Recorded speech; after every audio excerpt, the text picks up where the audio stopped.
ہم 1988 میں جب نویں کلاس میں پڑھتے تھے، اس وقت اسکول یونیفارم میں اونٹ کے رنگ کی شلوار قمیض اور سفید جوتے ہوتے تھے۔ ہیڈ ماسٹر صاحب یونیفارم کے معاملے میں بڑی سختی سے پیش آتے تھے، اس لیے تمام طلبہ یونیفارم پہن کر آتے تھے، سوائے دو ایک کے جو غریب تھے۔ ایک دن صبح کی اسمبلی کے دوران میٹرک کے طالب علم بیکو مل بغیر یونیفارم کے اسمبلی کی قطار میں کھڑا تھا۔ جیسے ہی ہیڈ ماسٹر صاحب کی نظر اس پر پڑی تو بہت ہی غصے میں بیکو مل کو کالر سے پکڑ کر باہر لے آیا۔ ہیڈ ماسٹر کا غصہ دیکھتے ہوئے بیکو مل زور زور سے کہنے لگا، سائیں میری بات سنیں سائیں، میرا باپ باسو مل غریب آدمی ہے، وہ مجھے کہاں سے یونیفارم اور جوتے لے کر دے؟ آپ مجھے مارے نہیں، میں کل سے اسکول نہیں آؤں گا۔ ہیڈ ماسٹر استاد غلام حیدر کھوکھر نے اسے چھوڑ دیا اور اسٹیج پر چڑھ کر تمام طلباء سے مخاطب ہوتے ہوئے کہا کہ اسمبلی کے بعد بیکو مل ایک ایک کلاس میں آئے گا۔ آج آپ کو جو خرچی ملی ہے وہ آپ بیکو مل کو دے دینا تاکہ وہ یونیفارم خرید سکے۔ میرے پاس حسب معمول 8 آنے جیب خرچ ملتا تھا، سوچا آج کے دن سموسہ نہیں کھاؤں گا، وہ میں بیکو مل کو دے دوں گا۔ کلاس میں بھی بیٹھے ہی تھے کہ کلاس کے ٹیچر استاد فقیر محمد حیات حسبانی کلاس میں آ گئے۔ تھوڑی دیر بعد بیکو مل بھی استاد سے اجازت لے کر ہماری کلاس میں داخل ہوا۔ اس کے ہاتھ میں ایک ایک روپے کے چند نوٹ اور چند سکے تھے جو شاید اس نے اپنی کلاس میں جمع کیے تھے۔ استاد فقیر محمد حیات حسبانی بہت غصے میں تھے۔ ہم سب کو منع کیا کہ کوئی بھی اس کو پیسے نہیں دے گا، اور بیکو مل کی جانب دیکھتے ہوئے غصے میں کہا کہ ڈوب نہیں مرتے جو بھیک مانگتے پھرتے ہو؟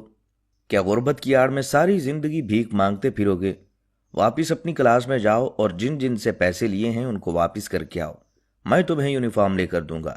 بیکو مل استاد کے کہنے پر واپس اپنی کلاس میں گیا اور سب کو ان کے پیسے واپس کر کے آ گیا۔ استاد فقیر محمد حیات حسبانی نے پوچھا کہ شام کے وقت کون سا کام کر سکتے ہو؟ بیکو مل نے جواب دیا کہ میرا باپ موچی ہے، میں بوٹ پالش کرنا اور جوتوں کی مرمت کا کام کر سکتا ہوں، مگر میرے پاس سامان خریدنے کے لیے پیسے نہیں ہیں۔ استاد نے پوچھا کتنے پیسے چاہیے ہوں گے؟ اس نے کہا ایک لکڑی کی پیٹی اور چند برش، پالش وغیرہ ملا کر کوئی 150 روپے چاہیے، ان میں سب سامان آ جائے گا۔ استاد نے اپنی جیب میں ہاتھ ڈالا اور 150 روپے گن کر دیے اور کہا یہ ادھار ہے، تم مجھے روز کے حساب سے ہر ہفتے 7 روپے واپس کرنا۔ اس کے بعد مجھ سے کاپی مانگی اور اس کے 3 کورے صفحات پھاڑ کر نکال لیے اور ان پر کچھ لکھنے لگے۔ تینوں چٹھیاں بیکو مل کو دیتے ہوئے کہا ایک چٹھی رشید پنجابی کو دینا، وہ تمہیں کپڑا دے گا اور تمہیں 1 روپے روزانہ کے حساب سے اس کا قرض واپس کرنا ہے۔ دوسری چٹھی خالق منگی کو دینا، وہ تجھے نئے جوتے دے گا، اسے بھی 1 روپیہ روز کے حساب سے قرضہ واپس کرنا۔ یہ تیسری چٹھی یوسف درزی کو دینا، وہ تمہیں یونیفارم سی کر دے گا، اسے بھی 1 روپے روزانہ دینے ہیں۔ 4 روپے قرضہ اتارنے کے لیے تمہیں ہر صورت میں اتنا کمانا ہے تاکہ تم قرضہ چکا سکو، اور اس کے بعد تمہیں اپنی محنت کے ذریعے آگے بڑھنا ہے۔ ایک بار بھیک مانگنے کی عادت پڑ گئی تو ساری زندگی بھیک مانگتے ہی گزرے گی۔ بیکو مل وعدہ کر کے چلا گیا۔ بعد میں استاد نے ہمیں کہا کہ آپ لوگ اپنے جوتوں کی مرمت اور بوٹ پالش ہمیشہ بیکو مل سے ہی کروایا کریں۔